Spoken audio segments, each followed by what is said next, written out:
Hello everyone, this is professor Juhi from roving CS. आज हम लोग मिले हैं for discussing the supplement that is issued for June 26 examination group 1 paper number 3 that is your SBIL. बस exam के कुछ ही दिनों पहले आईसीएसआई ने दिया एक बहुत बड़ा झटका एंड उन्होंने सारे सप्लीमेंट्स रिलीज किए, जिसमें से आपको सबसे बड़ा सप्लीमेंट का पीडीएफ दिखेगा for your paper number 3 which is SBIL. 252 pages का पीडीएफ रिलीज हुआ है। अब क्या ये 252 पेजेस का पूरा पीडीएफ हम लोगों को पढ़ना है, वो भी at the very last moment? The answer is no, because in this video I will tell you everything what you have to study and what you not have to study before your exams। ठीक है, so हम लोग अभी क्या करने वाले हैं, हम लोग पहले जो जून 26 का सप्लीमेंट है उसको डिस्कस करने वाले हैं एंड मॉड्यूल में कुछ और चेंजेस है जो I feel you should do before you go for your examination. तो वो सब कुछ हम लोग कवर करेंगे एकदम फटाफट मैनर में एंड एकदम फास्ट, सो दैट आप एग्जाम के पहले ये वीडियो देख लो and your entire amendments will be done. ठीक है, सो शुरू करते हैं। Now let me tell you why this is 252 pages of PDF. ठीक है, अब देखोगे ना आप ध्यान से, सो चेंजेस उन्होंने दिए हुए इतने पार्ट पे। ठीक है, these are the changes which they have given। okay, अब अगर आप पार्ट 2 पे फोकस करो from this chapter 14 till your chapter number 23, ठीक है, वो सारी चीजें ना हम लोगों ने जो अपडेटेड लेबर लॉ पढ़ा हुआ है, जिसके मैंने यूट्यूब पे lectures and hand written notes upload किए हुए हैं, ये वही है पूरा का पूरा एंड उन्होंने जस्ट वो कॉपी पेस्ट यहाँ पे किया हुआ है। ठीक है, so that is nothing is change here.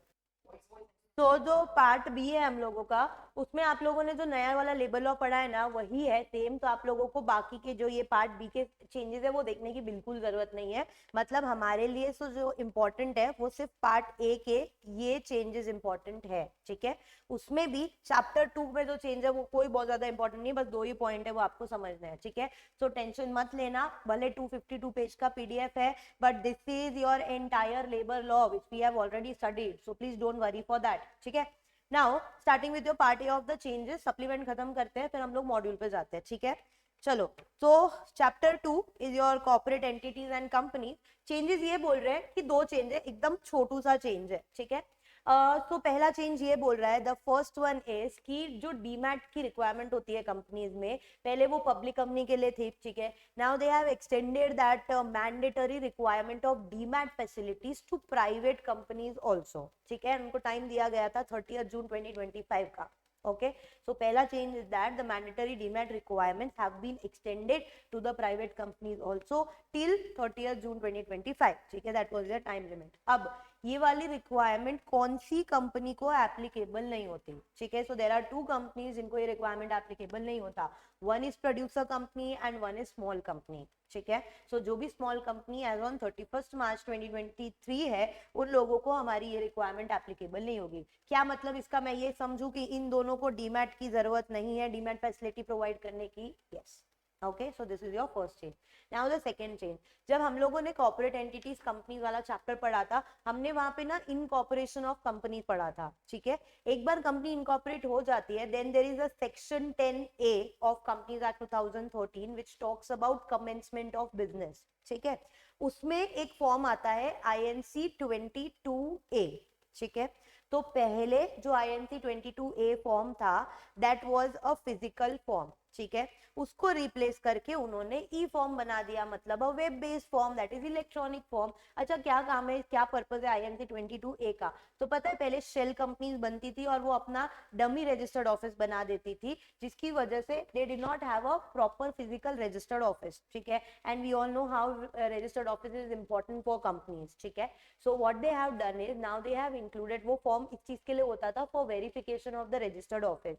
तो उन्होंने क्या किया है, इस फॉर्म को अभी फिजिकल फॉर्म के बदले रिप्लेस करके ई फॉर्म बना दिया है which is basically a web based form. ठीक है, सो ये दूसरा change in your corporate entity company वाला चैप्टर। ठीक है, तो पहला चेंज क्या था, demat requirements have been extended to the private companies also till 30th June 2025। Now this private company में किस 2 कंपनी को ये डीमैट रिक्वायरमेंट की फैसिलिटी की जरूरत नहीं है? सो पहला अपनी प्रोड्यूसर कंपनी, दूसरा अपनी स्मॉल कंपनी। ठीक है, Second change is that form INC 22A, which was for the verification of the registered office. ठीक है? Now that verification of registered office, now that form has been replaced from physical form to electronic form. Physical form से web based form. That is which form? INC 22A. And what is the purpose of INC 22A? That is for the verification of the registered office. Are we clear with this? बस इतनू सा change है अपने chapter number 2 में. ठीक है, अब important बात है हमारे इस चैप्टर में, that is chapter number 5 MSME. ठीक है, अब इसमें ना 2 चेंज आए हैं. पहला वाला चेंज ये बोलता है, सिंपल सा है, देखो कोई भी कंपनी, ठीक है, अगर कोई भी रॉ मटेरियल या गुड्स या सर्विसेज अवेल करता है from micro and small enterprise. क्या बोला मैंने?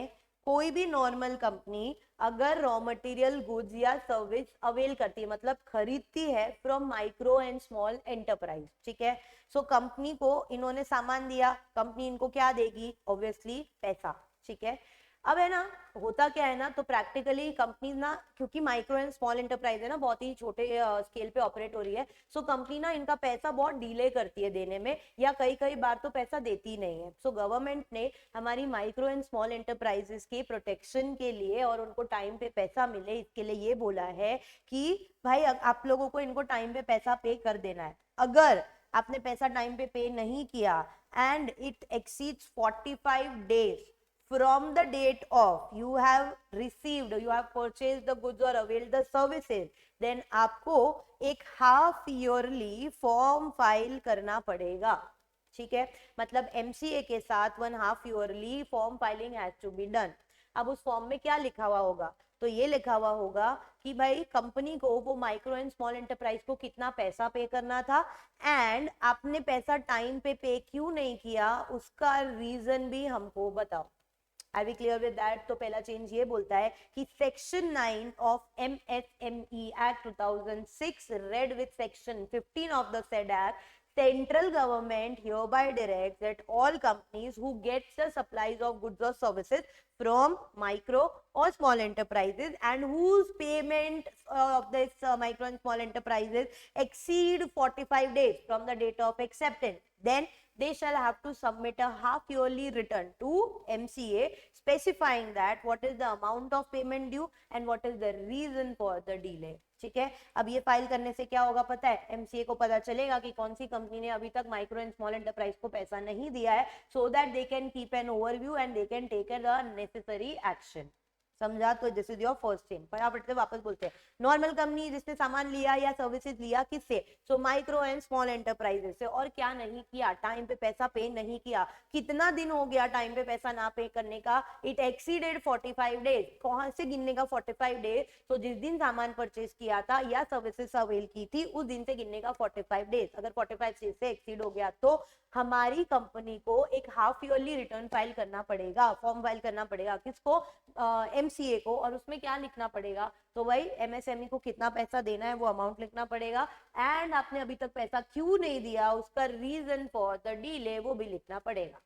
आई hope we are clear with the first change. ठीक है, अब बहुत ही ध्यान से दूसरा वाला चेंज सुनना. So there is a revised definition of MSME. बहुत बहुत बहुत अच्छे से सुनना. ठीक है, so revised definition of MSME बोलता है, so we have micro enterprise, we have small enterprise and we have medium enterprise. और लिमिट्स याद रखने के लिए I'll tell you the technique also. ठीक है, so the revised definition, तो अपने पास ना 3 कैटेगरी है, माइक्रो, स्मॉल एंड मीडियम. ठीक है, अब इसमें ना आप 2 क्राइटेरिया देखते हो, 2 कंडीशंस देखते हो. One is investment in plant and machinery और इक्विपमेंट प्लस टर्नओवर. ठीक है, तो ये दोनों कंडीशन साथ में आपको चेक करनी है. ओके, तो इसमें हम लोग पहली कंडीशन लिखेंगे investment in plant and machinery और इक्विपमेंट. ठीक है, तो पहली कंडीशन की रिवाइज अमाउंट क्या है वो देखो. तो सबसे पहले if you are the micro enterprise and उसका अगर investment in plant and machinery और equipment does not exceed 2.5 CR then it will be called as micro enterprise. This is the first condition. ठीक है, वैसे ही small के लिए it does not exceed 25 CR, then it's a small enterprise. वैसे ही medium के लिए it does not exceed 125 CR, that is the condition for medium enterprise. बराबर. अच्छा, ये तो पहली कंडीशन हुई किसके बारे में, investment in plant and machinery plus equipment के बारे में. ठीक है, अब दूसरी कंडीशन क्यूमुलेटिव है, मतलब मुझे साथ में देखनी है. And what is that condition? Condition is turnover. ठीक है, अब टर्नओवर कितना है, सो टर्नओवर ये बोलता है, अब है ना, अभी इसको याद रखने की टेक्निक देखो, multiply with this 2.5 CR with 4, this with 4 and this with 4, तो आपको आंसर मिल जाएगा. ठीक है, टर्नओवर का देखना ध्यान से. सो अपना जो इन्वेस्टमेंट था that was does not exceed 2.5 CR. Turnover लिखना है आप लोगों को, तो turnover does not exceed 10 CR. बराबर. अगर हमारा यहाँ पे स्मॉल एंटरप्राइज में इन्वेस्टमेंट था 25 CR, सो टर्नओवर हो जाएगा 100 CR. ठीक है, डज नॉट एक्सीड 100 CR. अगर हम लोग यहाँ पे देख रहे टर्नओवर फॉर मीडियम एंटरप्राइज, तो वो हो जाएगा हमारा 500 CR. समझ में आया? So that is your revise definition of micro, small and medium enterprise. Is that very clear? So देखो, अभी मैंने इसको लिखा हुआ भी है हैंड रिटन नोट्स में, अपने इसको अच्छे से देखते हैं वापस से. See this.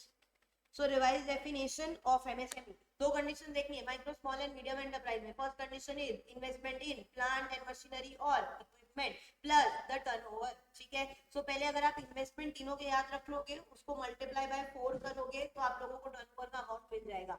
ये टेक्निक में आपको हर एक में मल्टीप्लाई करना है 4 से. ठीक है, तो जो इसका अमाउंट है ना, उसी को ही मल्टीप्लाई करना है, नहीं तो आपकी लिमिट्स चेंज हो जाएगी एंड फिर एग्जाम में पूरी डेफिनेशन में गड़बड़ हो जाएगा. तो वो मत करना. तो investment in plant and machinery of equipment for micro enterprise does not exceed 2.5 CR, for small enterprise does not exceed 25 CR, for medium enterprise does not exceed 125 CR. ठीक है, अब इसी को ही मल्टीप्लाई बाय 4 करते जाते हैं. सो अगर हम लोग माइक्रो की बात करें तो turnover does not exceed 10 CR, small की बात करें turnover does not exceed 100 CR, medium की बात करें turnover does not exceed 500 CR. Are we clear with this? This is your revised definition, very very important. ठीक है, अब इसी से ही कनेक्टेड एक टॉपिक है जो आएगा आप लोगों को चैप्टर नंबर 13 में, जिसका नाम है various initial registration and licences, जिसमें हम लोगों ने इंडस्ट्रियल एंटरप्रेन्योर्स मेमोरेंडम वाला टॉपिक पढ़ा था. ठीक है, अब वहां पे ना अगर आपको याद होगा, सो दो चीज पढ़ी थी हम लोगों ने. पहले हमने पढ़ा था इंडस्ट्रियल लाइसेंसिंग पॉलिसी, जिसके अंदर 5 टाइप की इंडस्ट्री को कंपलसरी उस इंडस्ट्रियल लाइसेंसिंग पॉलिसी के अंदर लाइसेंस लेना होता है. ठीक है, अब वो 5 टाइप क्या थी? alcohol, cigarettes, defense equipment, then kind of acids and chemicals and वो सब चीज था वहाँ पे. उनको compulsorily if they are falling in this 5 category, तो उनको कंपलसरीली इंडस्ट्रियल लाइसेंसिंग पॉलिसी के अंदर अपना रजिस्ट्रेशन लाइसेंस देना होता था. ठीक है, बट अगर हम लोग वो 5 कैटेगरी में नहीं आ रहे, तो हम कहाँ पे जाएंगे रजिस्ट्रेशन के लिए? तो उसके लिए बना था इंडस्ट्रियल एंटरप्रेन्योर्स मेमोरेंडम. बराबर. तो अब हम लोग उसकी रिवाइज डेफिनेशन क्राइटेरिया पढ़ने जा रहे हैं. क्योंकि एमएसएमई की डेफिनेशन रिवाइज हुई, इसीलिए डीपीडब्ल्यूआईटी ने इंडस्ट्रियल एंटरप्रेन्योर्स मेमोरेंडम की भी कंडीशंस को रिवाइज किया. इतनी बात समझ में आई? सो अब आईईएम में फॉल होने के लिए कंपनी के लिए बोला गया है, अगर वो लोग मीट करते हैं दोनों में से एक कंडीशन या दोनों की दोनों condition, then they will take IEM. But कौन सी इंडस्ट्री लेगी आईईएम? जो ये कंडीशन फॉलो करती है और जो इंडस्ट्रियल लाइसेंसिंग पॉलिसी के अंदर फॉल नहीं होती. सिंपल. अब क्राइटेरिया क्या बोलता है देखो. सो इनका investment in plant and machinery और इक्विपमेंट एक्सीडिंग 125 CR होना चाहिए, या फिर एनुअल टर्नओवर एक्सीडिंग 500 CR होना चाहिए. So they will be following under the category of IEM and they have to take the registration and licence.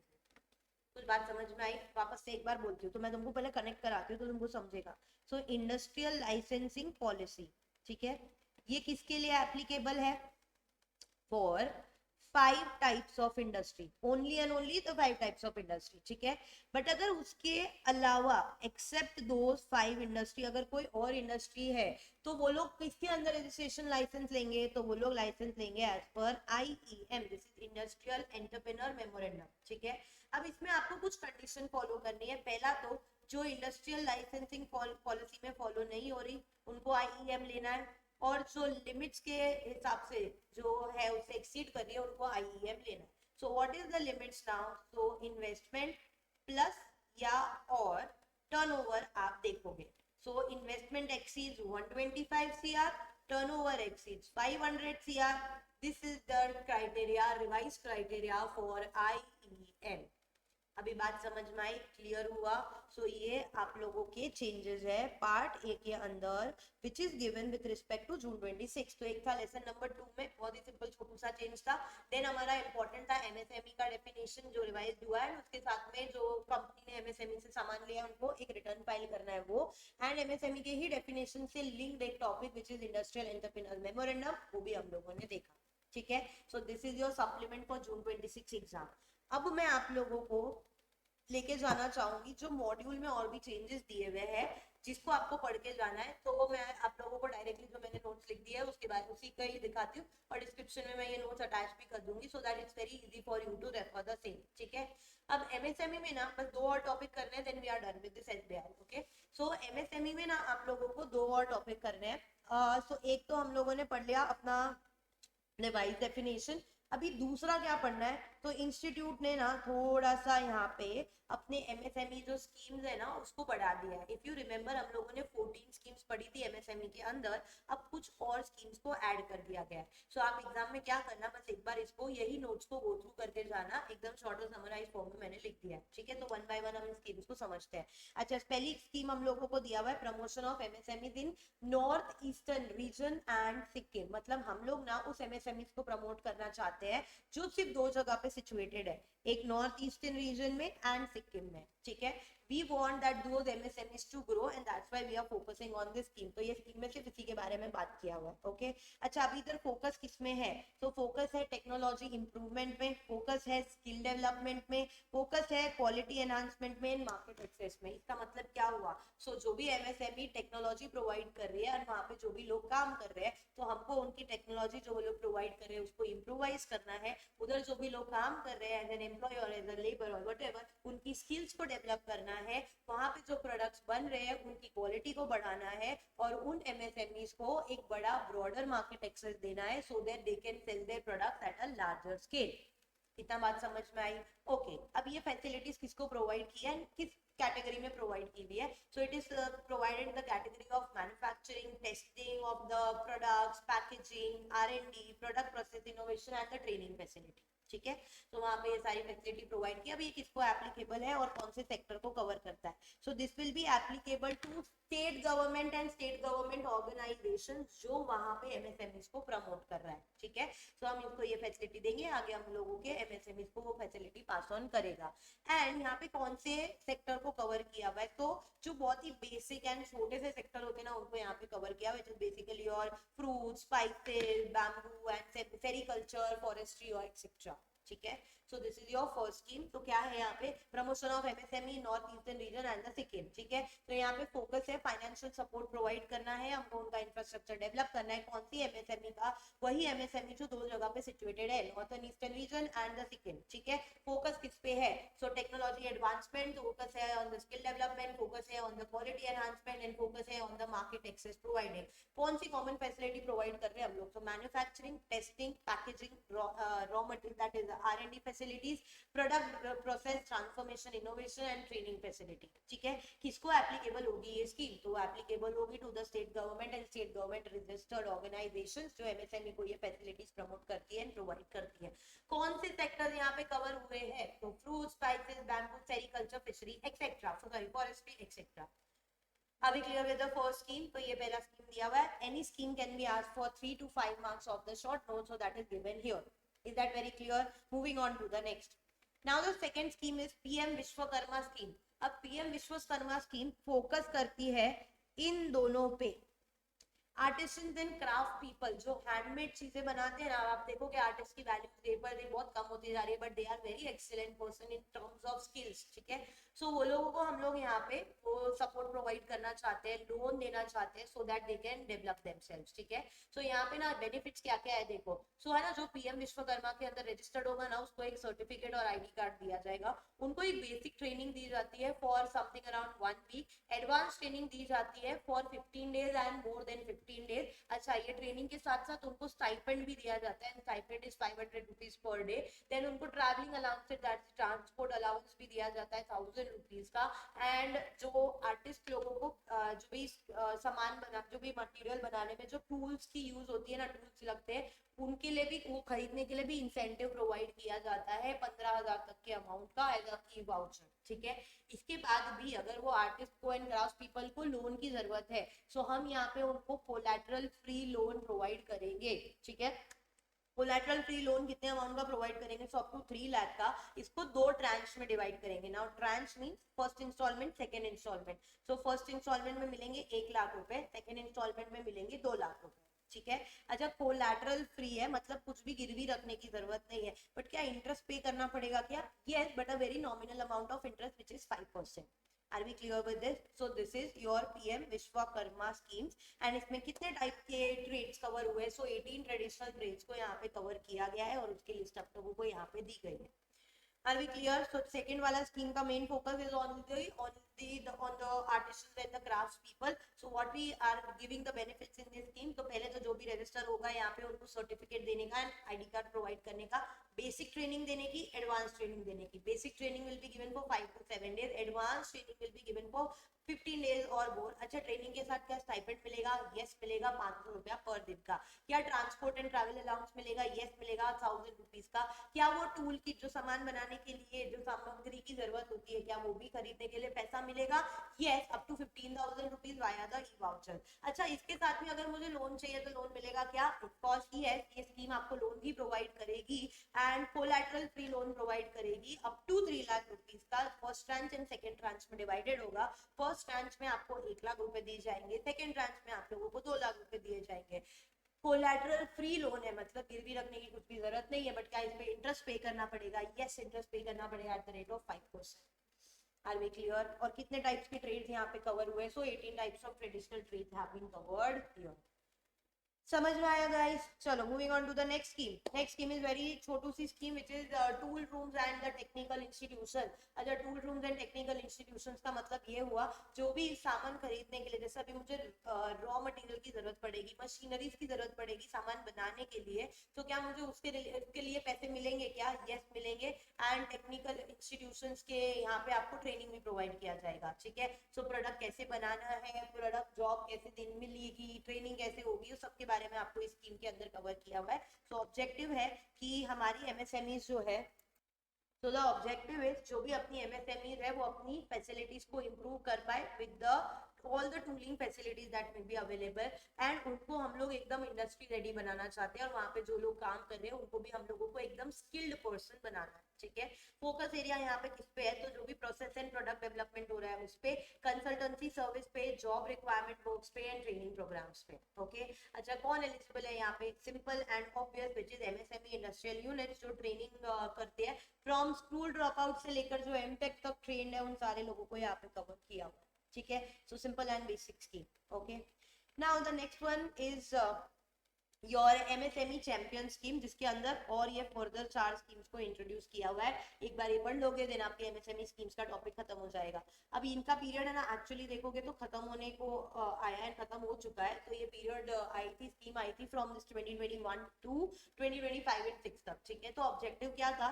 MSME को modernise बनाना था। Wastage जो होता है, तो जैसे इंडस्ट्रीज भी काम करती है तो वेस्ट जनरेट होता है ना, उस वेस्ट को एकदम रिड्यूस करना था। देखो अगर आप प्रोडक्ट्स बना रहे हो उसमें waste is 80% and product is only 20%, तो एक्चुअल बोलेंगे ना हम लोग तो we are not doing optimum utilisation of resources. But इसी की जगह अगर वेस्ट 10 to 15% हो जाए और हमारा प्रोडक्ट 80% बन जाए तो ये बहुत अच्छी बात होगी। तो वेस्टेज भी कम होगा, एनवायरमेंट में अफेक्ट भी नहीं होगा एंड कंपनी को भी फायदा मिलेगा। तो हम इस स्कीम पे उस पर फोकस कर रहे हैं। अच्छा, अगर मैंने प्रोडक्ट 80%, मेरा 80 to 90% of the product is main, तो ऑब्वियसली मेरी कॉम्पिटिटिवनेस बढ़ेगी और इससे मेरा ना नेशनल एंड ग्लोबल रीच जो होगा वो भी बढ़ेगा। सो इस पे यहाँ पे ये फोकस है एंड इसी के लिए अलग अलग स्कीम्स बनाई हुई है फॉर अलग अलग फोकस एरियाज। ठीक है, इसमें से सबसे पहली scheme is your MSME sustainable ZED scheme. अभी ZED का फुल फॉर्म क्या है? तो zero defect and zero effect. इसका मतलब अभी जो हमने वेस्ट की बात किया ना, रिड्यूस वेस्ट की, वो यहाँ पे कवर किया हुआ।